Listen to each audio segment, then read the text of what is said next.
Hi guys, very warm welcome to all of you. आज की video में जिस स्टोरी के बारे में आपसे मैं बात करने जा रहा हूँ उसका नाम है God sees the truth but weights. इसको लिखा है लियो टॉल्स्टॉय ने। तो अब कहानी में क्या है कि कहानी में जो एक सेंट्रल कैरेक्टर है उनका नाम है एक्सिनोव। तो एक्सिनोव रहते हैं एक टाउन में रशिया के जिसका नाम है व्लादिमीर। ठीक है, तो जो व्लादिमीर टाउन है अगर आप देखेंगे मैप में भी तो मॉस्को के ईस्ट में जाके है। तो व्लादिमीर टाउन में एक्सिनोव रहते हैं और पैसे वाले हैं। दिखाया गया मर्चेंट है। मर्चेंट मतलब एक बिजनेसमैन है।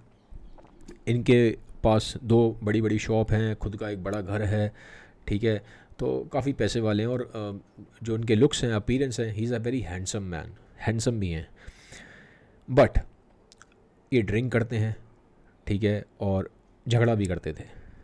बट ये दिखाया गया कि जब इनकी शादी हो जाती है तो उसके बाद ये ड्रिंक करना छोड़ देते हैं। ठीक है, झगड़े वगैरह करना भी सब बंद कर देते हैं। बट कभी कभार, बहुत रेयरली, फिर ये ओकेजनली फिर ड्रिंक करते थे। बट लेकिन जो इनके अंदर जो इस तरह से जो ड्रिंकिंग की हैबिट थी और ये जो लड़ने झगड़ने की इनकी आदत थी, ये सब छोड़ देते हैं। तो after marriage he is a different man, ये दिखाया गया है। तो अब होता क्या है कि एक दिन कहीं मेला लगता है, कहीं दूर जाना होता है उनको। वहाँ पे एक फेयर लग रहा है, मेला लगा है, तो ये कहते हैं मैं मेले में जाऊँगा। पर इनकी जो वाइफ है वो उनको वार्न करती हैं। वो कहती हैं कि मैंने एक सपना देखा है कि तुम्हारे जो बाल हैं वो एकदम से बहुत ग्रे हो गए हैं, सफ़ेद हो गए हैं। तो वो अपनी वाइफ को कहते हैं कि तुम टेंशन ले रही हो, तुम्हें ऐसा लग रहा है कि मैं मेले में जाके सारे पैसे उड़ा दूंगा। ऑब्वियसली ही वॉज रिच, तो उनको लगता है कि शायद आपको ऐसा लगता है कि मैं सारे पैसे मैं उड़ा दूंगा। तो ऐसा कुछ नहीं है। ठीक है, तो तुम अननेसेसरी वरी कर रहे हो, कुछ नहीं होगा। तो वाइफ मना करती है मत जाओ, लेकिन वो मानते नहीं है। नहीं नहीं, कोई दिक्कत नहीं है, कुछ नहीं होगा, तुम ज़्यादा टेंशन लेती हो। ठीक है, वो चले जाते हैं। अब जाते हैं, ठीक है, अपनी एक घोड़ा गाड़ी होती है, ड्राइवर होता है, उसके साथ चले जाते हैं। तो रास्ते में अभी आधे रास्ते में गए थे तो वहाँ पे उनको एक इनका फ्रेंड मिलता है। वो भी एक बिजनेसमैन था, मर्चेंट था। तो उसके साथ बातचीत करते हैं, चाय वगैरह पीते हैं। और क्योंकि रात का टाइम हो गया था ऑब्वियसली, तो रात को सफ़र करना वहाँ सेफ़ नहीं था, तो वो वहाँ पे जाके एक रुक जाते हैं, गेस्ट हाउस में रुक जाते हैं। तो खाना वाना खा के फिर आराम से दोनों सोने चले जाते हैं। एक रूम में वो होते हैं, बगल वाले रूम में उनका दोस्त जो है मर्चेंट वो सो रहा होता है। और दोनों ही दिखाया बहुत पैसे वाले हैं। अगले दिन सुबह सुबह, मतलब अराउंड 4 या 5 बजे होंगे, सूरज निकलने से पहले, डॉन ब्रेक से पहले, इन्हें लगता है कि क्योंकि जल्दी उठ जाते थे सुबह। ठीक है, एक्सिनोफ, तो एक्सिनोफ को लगता है मुझे जल्दी सुबह सुबह चले जाना चाहिए वापस, ज़्यादा लेट नहीं करना चाहिए, मुझे आगे की सफ़र जल्दी जल्दी करना चाहिए कवर। सुबह उठ भी जाते थे वो जल्दी, तो वो चले जाते हैं। तो अभी अंधेरा ही होता है, अभी अंधेरा ही था। ठीक है, रोशनी थी नहीं बाहर। तो ये जाते हैं अराउंड आई थिंक 25 माइल्स के आसपास गए होंगे। तो तो थोड़ी देर 25 माइल्स के बाद इन्हें लगता है कि थोड़ी देर आराम कर लेना चाहिए, चाय वगैरह पी लेता हूँ मैं सुबह की। ठीक है, जबकि अभी अंधेरा ही है, लेकिन इन्हें लगता है कि ठीक है एक चाय वगैरह पीते हैं, आराम थोड़ा सा कर लेते हैं। ठंड बहुत थी, ठीक है, रशिया ठंड वैसे ही वहाँ बहुत पड़ती है। तो ये वहाँ पे ना वो जला लेते हैं, थोड़ा हीटर टाइप का, चाय वगैरह पीते हैं और थोड़ा रिलैक्स करते हैं और गिटार बजाना स्टार्ट कर देते हैं। गिटार बजाने के शौकीन थे। तो इतनी देर में क्या होता है कि देखते हैं कि पीछे से सोल्जर्स आ रहे हैं। ठीक है, तो वो सोल्जर्स आते हैं। वो सोल्जर्स अपने घोड़ों पे थे। ठीक है, उस टाइम पे घोड़े बहुत चलते थे। पुरानी कहानी है, लियो टॉल्स्टॉय के टाइम की है। तो घोड़े आते हैं पे, वो जो सोल्जर्स आते हैं वो पूछते हैं उनसे कि तुम कहाँ जा रहे हो। तो कहते हैं कि सर मैं तो मेले में जा रहा हूँ। तो कहते हैं इतनी सुबह सुबह, अभी तो अंधेरे में का निकल लिए तुम, सुबह सुबह 5 बजे 4 बजे। तो कहते हैं कि सर मैं तो सुबह जल्दी उठ जाता हूँ, इसलिए मैं आ गया ताकि मैं टाइम पे पहुँच जाऊँ मेले में, और नींद भी मेरी जल्दी खुल जाती है। तो कहते हैं रात को कहाँ थे। तो कहते हैं कि सर मैं तो गेस्ट हाउस में था। कौन था तुम्हारे साथ। वो कहते हैं मैं तो अकेला था। कहते हैं बगल वाले रूम में कौन था। वो कहते हैं अरे वो तो मेरा एक फ्रेंड था, वो मुझे रास्ते मिला था कल, तो उसके साथ मैं चाय वगैरह पी थी, डिनर किया था, फिर हम अलग अलग अपने कमरे में सोने चले गए थे। तो उनको लगता है, डाउट होता है एक्शन ऑफ को कि ये सोल्जर ऐसे क्वेश्चन क्यों पूछ रहे हैं। तो सोल्जर्स कहते हैं तुम्हें पता है एक बात, वो जो मर्चेंट था जिसके साथ तुमने कल रात को चाय पी थी, खाना खाया था, उसकी डेथ हो गई, उसका मर्डर हो गया। उसको किसी ने मार दिया रात को, और उसके पैसे चुरा लिए, 25,000 रूबल थे, चुरा के कोई ले गया। तो डर जाता है जैसे एक्सिनोव ये बात सुनता है। तो वो कहता है सर आपको समझ में आ जाता है कि क्यों पूछ रहे हैं पुलिस वाले। तो कहता है सर देखिए मैं तो बस उससे रात को चाय के बाद मिला नहीं हूँ, चाय और डिनर के बाद मुझे नहीं मालूम क्या हुआ, मेरी उसके बाद कोई मुलाकात नहीं हुई उससे। तो कहते हैं अपना बैग दिखाओ, जो सोल्जर्स हैं कहते बैग दिखाओ अपना। तो बैग वगैरह चेक करते हैं, तो बैग चेक करते हैं तो वहाँ पे एक नाइफ़ निकलती है, एक छुरा निकलता है। अब जैसे ही वो छुरा निकलता है उस पर खून भी लगा होता है, ठीक है। तो जो सोल्जर उसको अरेस्ट कर लेते हैं। उन्हें समझ में आया था कि मर्डर जो है मर्चेंट कासी ने किया है, सोल्जर्स को पता चल जाता है क्योंकि एविडेंस मिल गया ना, नाइफ़ मिल गया, उस पर ब्लड भी लगा हुआ है, तो उसको अरेस्ट कर लिया जाता है। अब फिर लेके जाते हैं इनको, कोर्ट में पेशी होती है, इन्हें सज़ा मिल जाती है।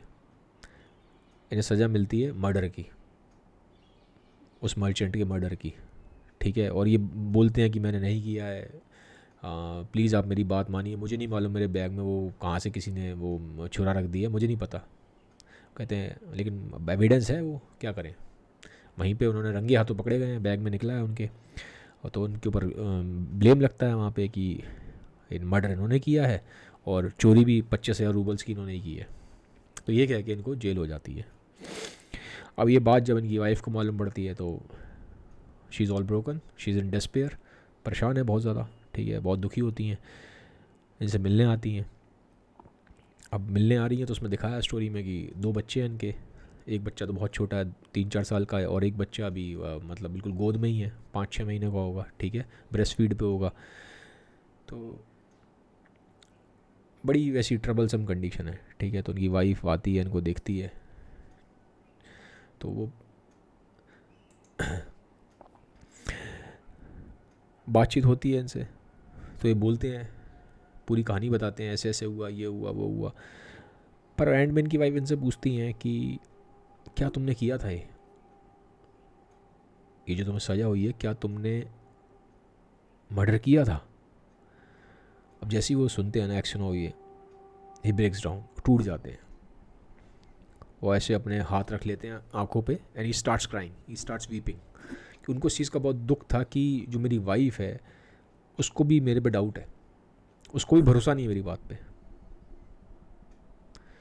तो वाइफ इनको फिर बोलती भी है कि मैंने तो तुम्हें पहले ही कहा था, सपना बताया था मैंने तुम्हें अपना, लेकिन तुम नहीं माने, तुमने ज़िद की और तुम चले आए।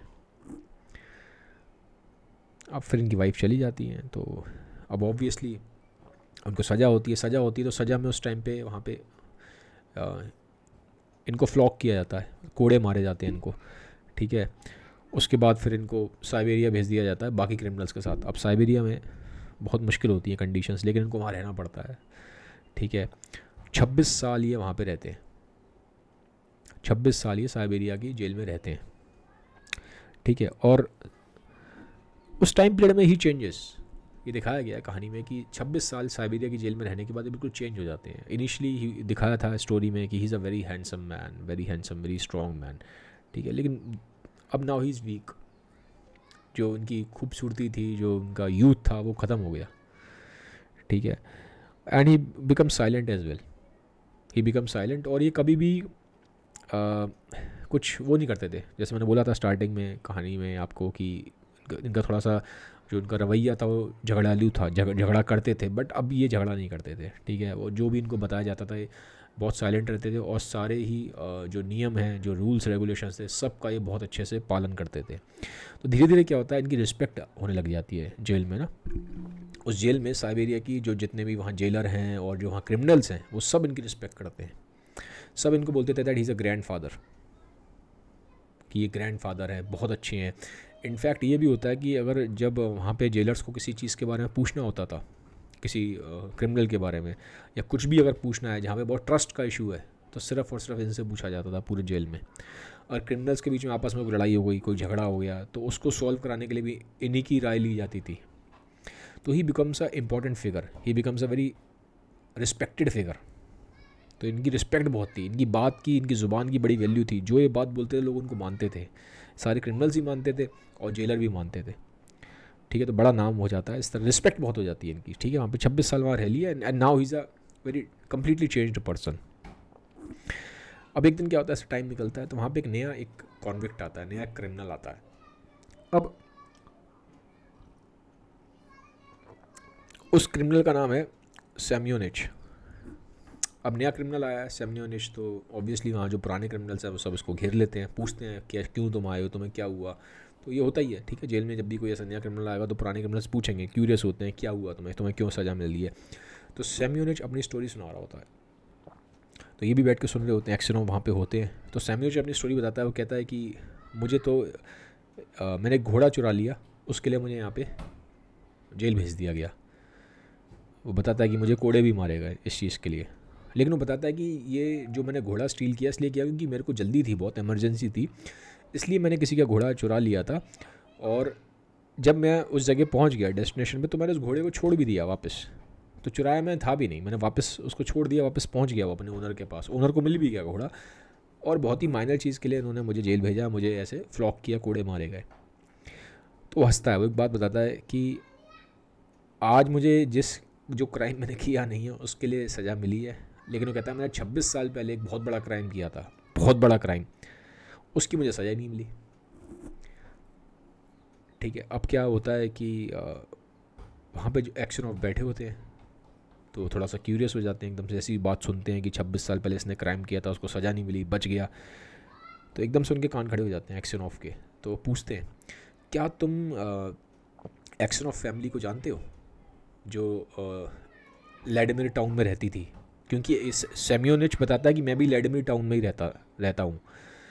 अब जैसे ही वो सुनते हैं एक्शन ऑफ की ये भी लैडमिर टाउन में रहता है, तो पूछते हैं क्या तुम लैडमिर टाउन में एक्शन ऑफ फैमिली को जानते हो। तो वो बताता है सेम्योनिच, हाँ मैं जानता हूँ कि बहुत पैसे वाली फैमिली थी और उनका जो वहाँ पे जो मेल हेड था एक्शन ऑफ, वो किसी उसमें फंस गया है, ठीक है, किसी सिन में फंस गया और इसी जेल में है। अब उसको पता नहीं था कि वो एक्शन हो गया, ठीक है। तो अब वहाँ पे जो बाकी क्रिमिनल्स होते हैं वो बताते हैं कि जिसने तुमसे सवाल पूछा है वो एक्सिनोव ही है, और 26 साल पहले इन्हें किसी मर्डर केस में फंसा दिया गया। मर्डर इन्होंने किया नहीं था, ये इनोसेंट थे, किसी और ने मर्डर किया था लेकिन फंस ये गए। तो वहाँ क्रिमिनल्स सेम्योनिच को ये बात बताते हैं। अब सेम्योनिच को अंदर ही अंदर समझ में आता है कि ये मर्डर तो मैंने किया था, फंस ये एक्सिनोव गया है, ठीक है, लेकिन वो ओपनली रिवील नहीं करता। लेकिन एक्सिनोव को अंदर ही अंदर शक हो जाता है कि इसी ने मर्डर किया है। एक्सिनोव समझ जाते हैं, ठीक है, समझ सेम्योनिच भी गया लेकिन ओपनली बता नहीं रहा है। तो एक्सिनोव पूछते हैं तुम्हें क्या लगता है 26 साल पहले, अभी तुमने जैसे बोला बातचीत हो रही थी, तुम्हें लगता है वो मर्चेंट को किसने मारा था 26 साल पहले। एक्सिनोव पूछता है सेम्योनिच से। तो सेम्योनिच कहता है कि भाई जिसने मारा था उसको तो पुलिस ने पकड़ लिया होगा, ठीक है, जिसने मारा था उसको सज़ा मिल गई होगी। तो और क्या कहते हैं, जिसके बैग में वो नाइफ़ मिला है, ठीक है, उसी ने मारा है। और अगर उसने नहीं भी मारा है तो जब तक थीफ को पकड़ा नहीं जाता तब तक वो थीफ नहीं है। यहाँ पे क्या कह रहा है सेम्योनिच कह रहा है कि 26 साल पहले जो मर्चेंट का मर्डर हुआ वो उसी ने किया जिसके बैग में मिला है। और अगर उसने नहीं भी किया, किसी और ने भी किया है, तो तब तक थीफ नहीं है जब तक वो पकड़ा नहीं आता, क्रिमिनल नहीं है जब तक वो पकड़ा नहीं आता। वो ये बात बोलता है और वो कहता है कि और मुझे बताओ ऐसे कैसे हो सकता है। अब सेम्योनिच इनडायरेक्टली हिंट दे रहा है कि उसने किया मर्डर, कैसे दे रहा है। अब वो ये स्टेटमेंट देता है, वो कहता है आप एक बात बताओ, कोई आदमी अपने सिर के नीचे बैग रख के सोया है, तो उस बैग में अगर कोई दूसरा बंदा आके छुरा डालेगा, नाइफ़ डालेगा, तो क्या उसकी नींद नहीं खुल जाएगी, उसको मालूम नहीं पड़ जाएगा। वो ये बात बोलता है सेम्योनिच। अब जैसे ही वो ये बात बोलता है एक्सिनोव को 100% श्योरिटी हो जाती है इसी ने मारा है उस मर्चेंट को, क्योंकि उस रात को एक्सिनोव अपना बैग अपने सिर के नीचे रख के सोए थे। और वो बात जब बोल रहा है सेम्योनिच कि सिर के नीचे कोई अगर रख के सोया है और अगर मैं उसमें छुरा डालूंगा तो वो बंदा तोड़ जाएगा ना। तो वो समझ जाते हैं कि ये सेम्योनिच का ही गेम था, इसने बड़ी ही चालाकी से इनके बैग में जब वो ऐसे सिर नीचे रख के सो रहे थे छुरा डाल दिया था। तो वो समझ जाता है कि इसी ने किया है, ठीक है। तो उस रात को एक्सिनोव बहुत इम्पेशेंट हो जाते हैं, नींद नहीं आती इनको। उनको बहुत गुस्सा भी आता है कि इस बंदे की वजह से मेरी पूरी जवानी चली गई, इस बंदे की वजह से मैं अपने बीवी बच्चों से दूर हो गया, मेरे बच्चे कितने छोटे थे, ठीक है, इस बंदे की वजह से मेरी पूरी लाइफ बर्बाद हो गई। 26 साल मैंने एक ऐसी सज़ा काटी है जिससे मेरा कोई लिंक ही नहीं है, मैंने मर्डर किया नहीं, मैं तो इनोसेंट था, मुझे ज़बरदस्ती यहाँ भेज दिया गया। तो ही becomes very angry and he couldn't sleep, रात भर नींद नहीं आती उनको। तो उनको गुस्सा आता है कि मैं जाके बता दूंगा सबको कि इसी ने मारा है, और उनको ये तक गुस्सा आता है कि मैं जाके इस सैमिनिच के साथ ये कर दूंगा, वो कर दूंगा, ठीक है। तो बहुत गुस्से में है, ऑब्वियसली गुस्सा आएगा, ठीक है। तो ऐसे ही करके 1-2 दिन निकल जाते हैं। एक दिन क्या होता है, रात को उनको आवाज़ आती है एक्सनॉफ को ना, जैसे कोई ज़मीन खोद रहा है, ज़मीन खोदने की आवाज़ आती है। तो देखते हैं क्या हो रहा है यहाँ। देखते हैं कि जो सैमिनिच था ये ज़मीन खोद के ना एक सुरंग बना रहा है, और उसने काफ़ी हद तक सुरंग बना ली थी।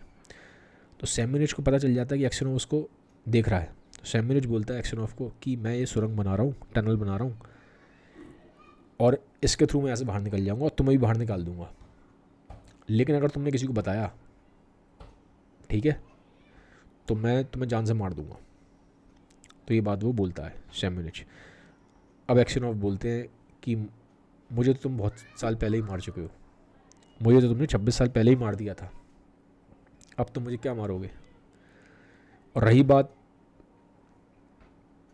किसी को बताने की या ना बताने की, वो तो जब टाइम आएगा तभी मालूम पड़ेगा। तो ये कह के वहाँ बात ख़त्म हो जाती है। अगले दिन क्या होता है, जो वहाँ जेलर होते हैं उनको मालूम पड़ जाता है कि यहाँ किसी ने सुरंग खोदी है रात को, और लंबे टाइम से काम चल रहा है, क्योंकि सैमिनिच कई दिन से ट्राई कर रहा था उसको। तो वो डिस्कवर कर लेते हैं टनल को, और लेकिन मालूम नहीं पड़ता कि ये सुरंग का खोदने का काम कर कौन रहा है। तो फिर वो क्या होता है, जो जेलर होते हैं, जो मेन हेड होते हैं जेलर, वो सबको बुला लेते हैं वहाँ पे, सारे जितने क्रिमिनल्स हैं, और इनसे पूछते हैं फिर वो, क्योंकि मैंने बोला था एक्सनॉफ की बहुत रिस्पेक्ट थी, वो ग्रैंडफादर बोला जाता था, उनकी बात की बड़ी वैल्यू थी, अगर जो उन्होंने बोल दिया बस वो मान लेते थे, पत्थर की लकीर है।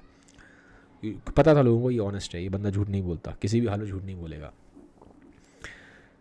तो पूछते हैं जेलर उनसे, एक्सनॉफ से पूछते हैं कि एक्सनॉफ मुझे बताओ कि ये किसने टनल को खोदा है।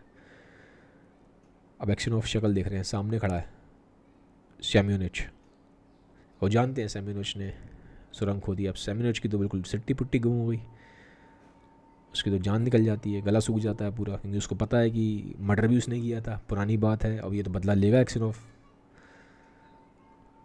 लेकिन एक्सनॉफ बोलते नहीं है कुछ, वो चुप रहते हैं। वो कहते हैं मेरे ऑनर के ख़िलाफ़ है कि अगर मैं बोलूँ ये बात कि मैं नहीं बता पाऊँगा आपको कि ये गड्ढा किसने खोदा है। तो उनसे 2-3-4 बार पूछा जाता है, जेलर कई बार पूछते हैं कि बताओ बताओ, वो मना कर देते हैं, मैं नहीं बता पाऊँगा। जानते हुए सामने कि अगर एक्सनॉफ अगर वो नाम ले दिया एक्सनॉफ ने सैमिनिच का, तो सैमिनिच को वो इतना मारेंगे, मतलब इतने कोड़े बरसा जाएंगे कि सैमिनिच बचेगा नहीं, जान निकाल ली जाएगी उसकी। वो जानते थे इस चीज़ को, उनका बदला ही पूरा हो जाता। बट उसके बावजूद भी वो नाम नहीं लेते, उस चीज़ को जानते थे, नहीं लेते नाम, जबकि 2 दिन पहले गुस्सा कर रहे थे बैठ के उसमें जेल में कि मैं इसको छोड़ूंगा नहीं, इसने ये करा, इसने मेरी ज़िंदगी बर्बाद की, इसने ये किया, उसने वो किया, मेरे बीवी बच्चों से अलग कर दिया, कोस रहे थे, गुस्सा कर रहे थे। लेकिन आज जब मौका आया है, पूरा मौका था, लेकिन वो नाम लेते नहीं हैं। सैमिनिच का तो पूरी जान निकल गई थी, सामने खड़ा था, उसको लगता है कि मैं तो गया अब, लेकिन वो नाम नहीं लेते। तो अब क्या होता है, फिर उसी रात को सैमिनिच अपने वहाँ पे जेल में अपने जो उनका लेटे होते हैं, खटखट की आवाज़ आती है, तो उठते हैं तो देखते हैं सैमिनिच आया हुआ है उनके जेल के अंदर। और सैमिनिच जो उनका टेबल होती है साइड में करता है, हाथ जोड़ता है, उससे माफ़ी मांगता है कि मुझे माफ़ कर दो, ठीक है। अब जो मोमेंट है बड़ा वैसा है इनके लिए, एक्सनॉफ के लिए। तो एक्सनॉफ समझ जाते हैं कि अब ये समझ गया है, इसको पश्चाताप हो रहा है, तो कुछ बोलते नहीं है, क्या बोलें, ठीक है। तो फिर वो इतना ज़्यादा टूट जाता है उस टाइम सैमिनिच, he starts crying, he kneels down, घुटनों के बल बैठता है, हाथ जोड़ता है और रोना शुरू कर देता है बहुत तेज़ तेज़। कहता है मुझे माफ़ कर दो एक्सनोफ, मुझे माफ़ कर दो, भगवान के लिए मुझे माफ़ कर दो, for God sake please forgive me, मैंने तुम्हारे साथ बहुत ख़राब किया, बहुत ख़राब किया, मुझे नहीं मालूम कि मुझे कैसे पश्चाताप होगा, ये गिल्ट की फीलिंग मुझे मार रही है। Completely breaks down, he is weeping, he is on his knees, ठीक है, बिल्कुल हाथ जोड़ के गिड़गिड़ा आगे माफ़ी मांगता है। ठीक है, वो ये भी बोलता है कि मैं अपना जो क्राइम है जो 26 साल पहले मैं किया था, मर्डर, मैं एक्सेप्ट कर लूँगा। ठीक है, आपको अब जेल नहीं होगी आगे। तो एक्सनोव्स को बोलते हैं कि मैंने तुम्हें माफ़ किया, ठीक है, और मैं एक बात और बोलता हूँ कि अब मेरा जेल से बाहर जाने का मन नहीं है, तो तुम अब जाके अपनी गुनाह को कबूल मत करना, देयर इज़ नो पॉइंट, मैं तुम्हें माफ़ कर दिया, ठीक है, लेकिन अब मैं बाहर नहीं जाना चाहता। लेकिन अगले दिन सैम्यूल जाता है और अपना गुनाह कबूल कर लेता है कि 26 साल पहले मर्डर मैंने ही किया था। अब जब हियरिंग होती है कोर्ट की, ठीक है, तो ऑर्डर आता है कि एक्सनोफ बेगुनाह है और इनको रिलीज़ कर दिया जाए जेल से। लेकिन जब उनको रिलीज़ करने का टाइम आता है तो यहाँ पे एक्सनोफ की मालूम पड़ता है डेथ हो चुकी थी। तो यहाँ पे स्टोरी ख़त्म होती है। स्टोरी बहुत पावरफुल है और टॉल्स्टॉय एक रियलिस्टिक राइटर थे और बहुत ही एक डीप राइटर थे और कई तरह से इसमें बहुत सारी थीम्स के ऊपर, बहुत पावरफुल थीम्स के ऊपर यहाँ पे वो बात करते हैं टॉल्स्टॉय। कई सारे चीज़ों को वो इसमें बहुत ब्यूटीफुली एक्सप्रेस करते हैं। ठीक है, तो मैं सबको बोलूँगा कि आप इस स्टोरी को पढ़िएगा भी। खाली मैंने तो आपको बता दिया, आप एक कनेक्ट कर लोगे मेरे कहने के बाद, बट इट्स इम्पॉर्टेंट कि सम स्टोरीज़ आर दैट पावरफुल। और बहुत छोटी स्टोरी है, कोई बहुत लंबी स्टोरी नहीं है, हार्डली आई थिंक 5-6 पेज की स्टोरी है वो, but you should read it, it's a beautiful story. ठीक है, it's a thought provoking story. अगर ये वीडियो आपको ठीक लगा है, मेरे वीडियोस ठीक लगते हैं, तो काइंडली इसको सबके साथ शेयर कर दीजिएगा। Have a nice day, bye bye, take care.